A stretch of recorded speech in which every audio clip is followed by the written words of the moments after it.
Golfers and lower back pain. It would seem like the two things go hand in hand.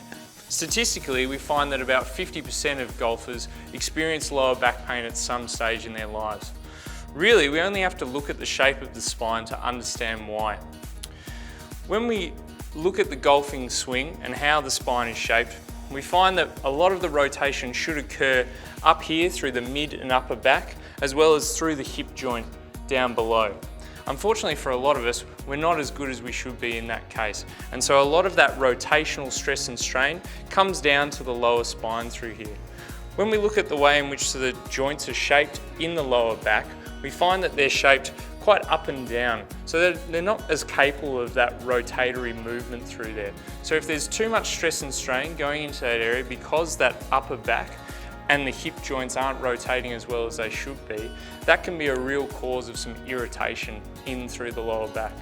At the functional movement group, we like to use a quick bunch of tests using the movement assessment tool to really screen out these areas in particular to try and identify where we can get more rotatory movement.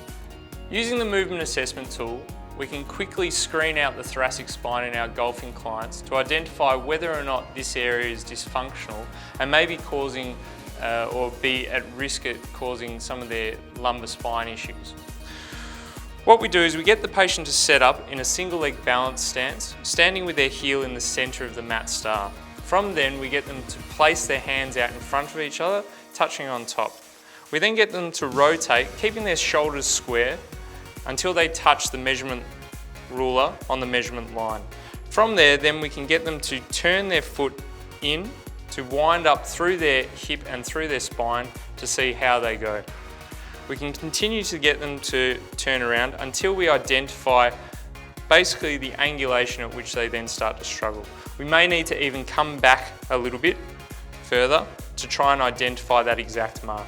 We can then compare side to side. We can then use a screen with the movement assessment tool to investigate further into the hip specifically.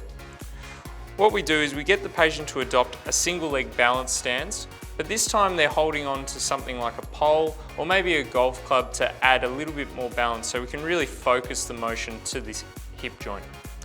We then get the patient to take their opposite knee up and they're going to rotate around until they can touch on the measurement ruler. From there, we can then get the patient to adjust their position of their foot so that we can assess how far we can get around before things start to become difficult and dysfunctional.